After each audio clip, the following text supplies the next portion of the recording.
सुन रहे हो? अगर हमारे 14 भाई 10 दिन के अंदर रिहा नहीं होते हैं तो पूरे देश में, पूरे प्रदेश में कत्लेआम होगा। एक इंसाफ की कुर्सी पर बैठी महिला और उसका फैसला, और उसके बाद शुरू हुआ धमकियों का सिलसिला। कोई कह रहा है 10 दिन के अंदर हमारे लोगों को रिहा करो वरना पूरे प्रदेश में कत्लेआम होगा। कोई पुतला जला रहा है, कोई सोशल मीडिया पर वीडियो डालकर जान से मारने की धमकी दे रहा है।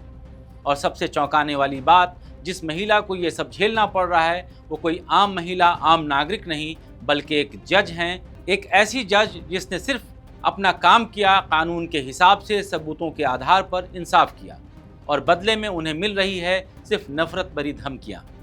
आखिर माजरा क्या है और मध्य प्रदेश हाई कोर्ट को इसमें दखल क्यों देना पड़ा? पूरी कहानी जानने के लिए आप अंत तक हमारे वीडियो को देखें और तब समझ पाएंगे आप कि हमारा समाज और हमारी लोकतांत्रिक व्यवस्था किधर जा रही है। आदाब, मेरा नाम है तारिक और आप देख रहे हैं द हिंदी टॉप। ये पूरा मामला शुरू होता है मध्य प्रदेश के नर्मदापुरम जिले से। यहाँ के सिवानी मालवा इलाके में अगस्त 2022 में एक बेहद दर्दनाक घटना हुई थी। कथित गौ तस्करी के शक में एक ट्रक को रोककर करीब 50 से 60 लोगों की भीड़ ने बेरहमी से पीटा था।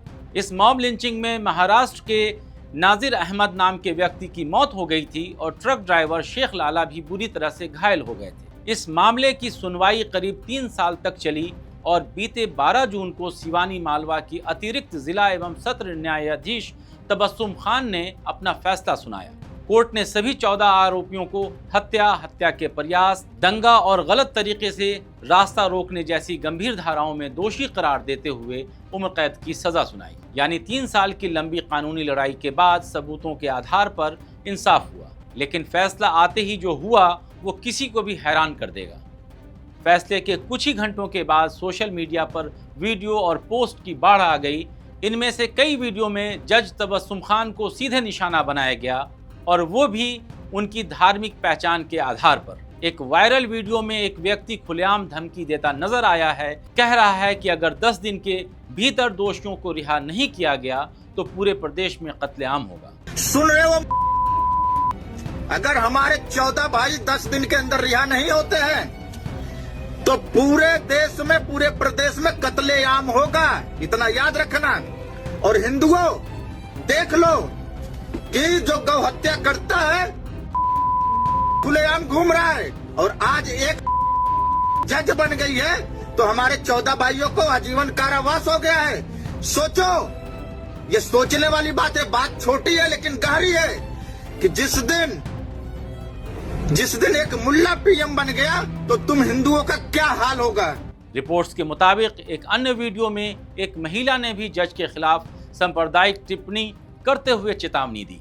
सोचिए, एक जज ने अपनी अदालत में बैठकर कानून और सबूतों के आधार पर फैसला सुनाया और बदले में उन्हें उनके धर्म की वजह से निशाना बनाया गया, उनकी जान को खतरे में डाला गया। सवाल ये है कि क्या एक जज का फैसला उसकी पहचान से तय होगा या कानून और सबूतों से?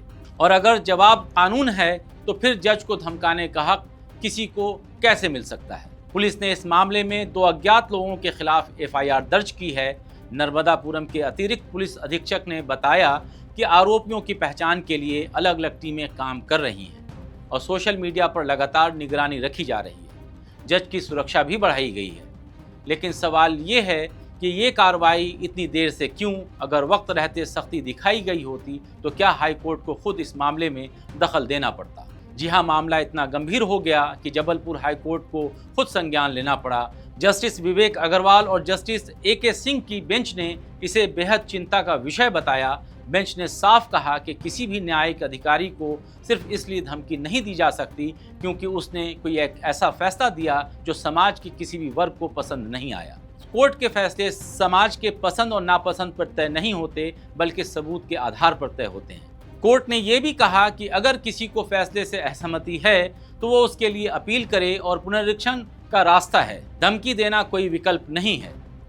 हाईकोर्ट ने राज्य के DGP, गृह विभाग के अतिरिक्त मुख्य सचिव और नर्मदापुरम के SP को नोटिस जारी करते हुए 3 दिन के भीतर जवाब मांगा है और पूछा है कि आरोपियों के खिलाफ अब तक क्या ठोस कार्रवाई हुई है। सरकार की तरफ से कोर्ट ने बताया कि जज को सशस्त्र सुरक्षा दी जा चुकी है और आपत्तिजनक पोस्ट हटाए जाने का काम भी शुरू हो गया है। लेकिन हाई कोर्ट इससे पूरी तरह संतुष्ट नजर नहीं आया।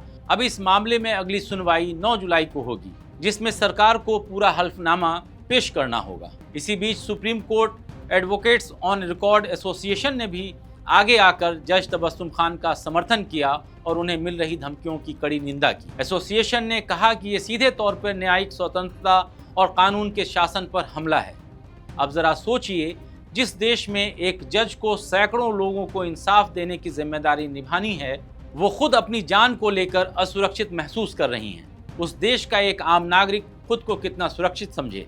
अगर एक जज को धमकी देकर डराया जा सकता है, अगर एक फैसले के पसंद न आने पर भीड़ जान से मारने की धमकी दे सकती है, तो फिर कानून और अदालत का मतलब ही क्या रह जाता है? क्या कल कोई भी फैसला सिर्फ इसलिए बदलवाया जा सकेगा कि किसी समूह ने धमकी दे दी? और एक बात और, जिस तरह से जज तबस्सुम खान को उनकी धार्मिक पहचान के आधार पर निशाना बनाया गया, वो सिर्फ एक जज पर हमला नहीं है। ये सवाल उठता है कि क्या हमारे समाज में इंसाफ को भी धर्म के चश्मे से देखा जाने लगा है? क्या एक जज का फैसला सही या गलत उसके धर्म से तय होगा या सबूतों और कानून से? यही वो सवाल है जो हर जिम्मेदार नागरिक को खुद से पूछना चाहिए और आगे आकर ये सवाल अपने लोकतांत्रिक व्यवस्था और न्यायपालिका से भी पूछनी चाहिए। फिलहाल मामला हाई कोर्ट में है और 9 जुलाई को इसकी अगली सुनवाई होगी। सरकार को बताना होगा कि उसने अब तक क्या किया और आगे क्या करेगी। लेकिन जो सवाल इस पूरे मामले ने खड़ा किया है, वो सिर्फ एक जज की सुरक्षा तक सीमित नहीं है। ये सवाल है हमारी न्याय व्यवस्था की साख का और हर उस नागरिक की सुरक्षा का जो इंसाफ की उम्मीद लेकर अदालत का दरवाज़ा खटखटाता है। इस पूरे मामले पर आपकी क्या राय है, हमें कमेंट बॉक्स में ज़रूर बताइएगा। अगर आपने अब तक हमारा channel the Hindi top subscribe नहीं किया है, तो हमें यूट्यूब पर सब्सक्राइब कर लें और फेसबुक, इंस्टाग्राम और एक्स पर फॉलो करना ना भूलें।